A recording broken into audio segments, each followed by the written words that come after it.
بسم اللہ الرحمن الرحیم۔ عزیز طلبہ 9 اور 10 کے طلبہ و طالبات السلام علیکم۔ آج ہم آپ کو اسلامیت کی درسی کتاب حصہ اول میں قرآن مجید چیپٹر میں سورہ انفال آیت نمبر 1 تا 75 تک پڑھ چکے ہیں۔ اب حصہ دوم حدیث میں آپ کو حدیث نمبر 1 کے بارے میں پڑھاؤں۔ پہلے حدیث کسے کہتے ہیں؟ حدیث کے معنی ہے خبر یا بات چیت، یعنی دینی اصطلاح میں حدیث سے مراد وہ چیز ہے جو حضور اکرم صلی اللہ علیہ وسلم نے جو کام کیے، جو کام بتائے، جو کام انہوں نے لوگوں نے کیا اور انہوں نے کچھ نہ کیا۔ حدیث کی 3 اقسام ہیں: حدیث قولی، حدیث فعلی اور حدیث تقریری۔ قولی وہ ہے جو حضور صلی اللہ علیہ وسلم نے کام بولے، اور فعل سے مطلب جو حضور اکرم صلی اللہ علیہ وسلم نے کام کر کے بتائے، اور تقریری یعنی وہ حدیث جس میں آپ صلی اللہ علیہ وسلم نے صحابہ کرام نے وہ کام کیا تو آپ نے خاموشی اختیار کی، اس میں اپنی رضامندی یا ناراضگی کا کوئی اظہار نہیں کیا، مطلب اس بات کی تصدیق کر دی کہ یہ کام بھی ہو سکتا ہے، اس کو تقریری کریں۔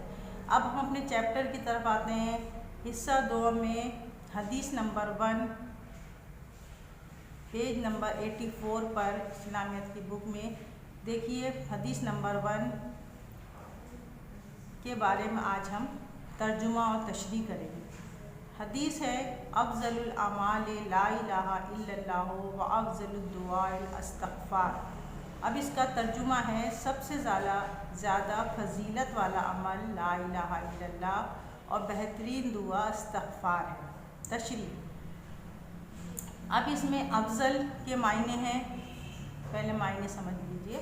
افضل معنی فضیلت والا، اعمال عمل کی جمع ہے اور کام ہے، اور ذکر کیا ہے؟ لا الہ الا اللہ، اور وہ افضل الدعا یعنی بہترین دعا استغفار اپنے گناہوں کی معافی مانگنا۔ اب اس کی تشریح ہے۔ حضور اس حدیث کے 2 حصے ہیں، ایک میں اللہ تعالیٰ کی وحدانیت کا اقرار ہے، اور دوسرے حصے میں بہترین دعا بتائی گئی ہے کہ انسان خطا کا پتلا ہے، گناہ گار سے غلطی ہوتی ہے تو وہ کس طرح اللہ تعالیٰ سے رجوع کرے، کس طرح سکون حاصل کرے، کس طرح اطمینان حاصل کرے، اس کے لیے اللہ تعالیٰ نے اسے دعا بتائی ہے، وہ ہے استغفار۔ اب سب سے پہلے حصے میں حضور صلی اللہ علیہ وسلم کی حدیث مبارکہ میں پہلے حصے میں اللہ تعالیٰ کی توحید کے اقرار کو سب سے زیادہ فضیلت والا عمل قرار دی ہے۔ سب سے پہلے جب بندہ اسلام لاتا ہے، کوئی بھی مسلمان ہوتا ہے، دائرہ اسلام میں داخل ہوتا ہے، تو وہ سب سے پہلے کیا پڑھتا ہے گا؟ کلمہ پڑھتا ہے، اور کلمہ کیا ہے؟ اللہ تعالیٰ کی وحدانیت کا اقرار ہے، یعنی سب سے پہلا عقیدہ ہمارا توحید ہے۔ کیا چیز ہے توحید؟ ایک اللہ پر ایمان لانا اور اس کے ساتھ کسی کو شریک نہیں کرنا، اور محمد صلی اللہ علیہ وسلم اللہ تعالیٰ کے آخری رسول ہے، یہ ہمارا عقیدہ توحید ہے۔ اس کے بغیر ہم مسلمان، جو کوئی بھی اس کلمے پہ یقین نہ رکھے وہ مسلمان نہیں ہے، وہ کافر ہے۔ جب کوئی بھی اس دائرہ اسلام میں داخل ہوتا ہے تو وہ زبان سے اقرار کرتا ہے اور دل سے اس بات کی تصدیق کرتا ہے کہ اس نے ایک اللہ پر ایمان لے آیا ہے اور اسی پر وہ قائم ہے۔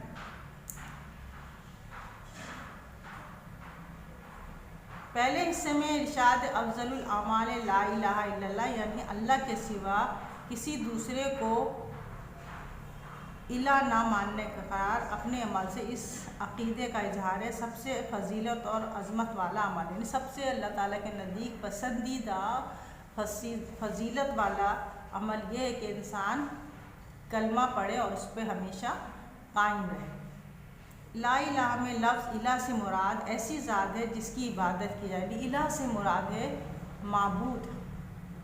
کیا چیز؟ معبود، جس کی ہم عبادت کرتے ہیں، جس کی ہم عبادت کرتے ہیں، معبود ہمارا رب مانے پالنے والا۔ تو جس سے بے پناہ جائے پر ہم جب اللہ تعالیٰ پر ایمان لاتے ہیں، اس کی ہر بات کو مانتے ہیں، تو ہم اس سے بے انتہا محبت کرتے ہیں، اس کی عقیدت کرتے ہیں، اس کے بتائے ہوئے طریقے پر چلنے کی کوشش کرتے ہیں، اور تمام انبیاء کرام نے اسی عقیدہ توحید پر زور دیا۔ جتنے بھی تمام پیغمبر آئے سب نے اپنے اپنے زمانے اور اپنے اپنے وقت کے لحاظ سے اسی عقیدے پر زور دیا۔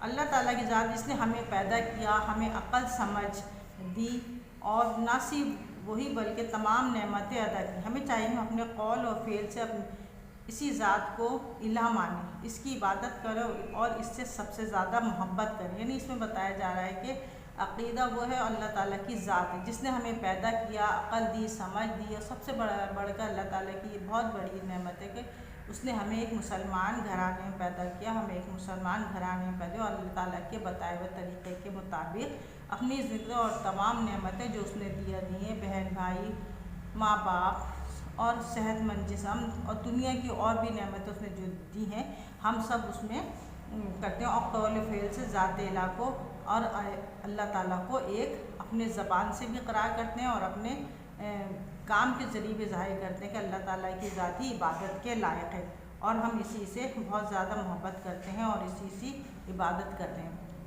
اس کے بارے میں حضور صلی اللہ علیہ وسلم کی حدیث ہے، حضرت موسیٰ علیہ السلام نے اللہ تعالیٰ سے کہا، اے اللہ تعالیٰ مجھے کوئی ایسا کلمہ بتا دیجئے جس کے ذریعے میں آپ کو یاد کروں۔ اللہ تعالیٰ نے فرمایا کہ اے موسیٰ لا الہ الا اللہ پڑھا کرو۔ تو حضرت موسیٰ علیہ السلام نے کہا یہ تو بہت سے لوگ پڑھتے ہیں، مجھے ایسا بتائیے جو کسی نے نہ پڑھا ہو۔ اللہ تعالیٰ نے فرمایا اے موسیٰ ترازو کے دو پلڑوں میں اگر ایک پلڑے میں تمام کائنات کو رکھ دی جائے اور دوسرے پلڑے میں لا الہ الا اللہ، تو لا الہ والا کلمہ اپنی برکت کے لحاظ سے کائنات والے پلڑے پر بھاری ہوگا۔ تو اس لیے اس کی فضیلت اہمیت اس لیے اس سے زیادہ ہے کہ اللہ تعالیٰ نے اس کی بہت زیادہ فضیلت بتائی ہے کہ لا الہ الا اللہ کی کتنی فضیلت ہے۔ اور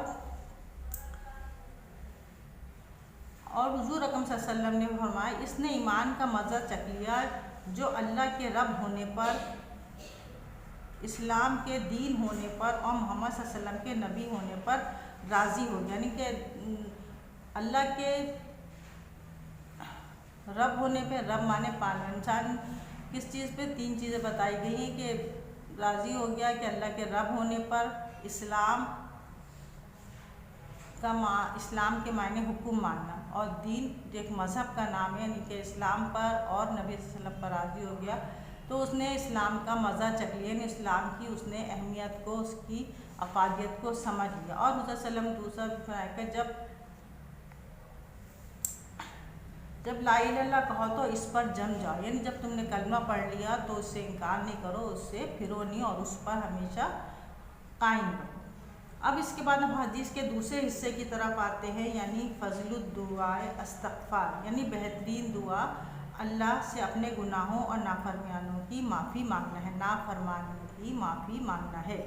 انسان دیکھیے ہم دنیا میں رہتے ہیں، دنیا کے حالات واقعات کے لحاظ سے کبھی ہم نیک کام کرتے ہیں، کبھی ہم برے کام کرتے ہیں، بعض جب ہم سے دانستہ یا نادانستہ طور پہ اچھے یا برے کام سرزد ہو جاتے ہیں، کبھی ہم اچھے کام کرتے ہیں اور کبھی ہم برے کام کرتے ہیں۔ اللہ تعالیٰ نے ہماری بھلائی اسی میں رکھی ہے کہ وہ ہمارے گناہوں کو معاف کرنے کے لیے زیادہ سے زیادہ استغفار پڑھو۔ تو ہم انسان دنیا کی رنگینی میں گھوم جاتے ہیں، کبھی ہم جو اللہ تعالیٰ نے احکامات دیے ہیں ہم ان کی نافرمانی کر جاتے ہیں، روح گردانی کر جاتے ہیں، ان سے ہمیں چھوڑ دیتے ہیں اور خلاف اور گناہ کا انتخاب کرتے ہیں۔ یعنی گناہ کیا چیز ہے؟ گناہ وہ ہے اللہ تعالیٰ اور اس کے رسول صلی اللہ علیہ وسلم کے بتائے ہوئے احکامات اور اس کی حدود کی خلاف ورزی۔ حدود کیا ہوتے ہیں؟ وہ جو کہ احکامات اللہ تعالیٰ نے ہمیں دیے ہیں ہم انہیں چھوڑ دیتے ہیں تو یہ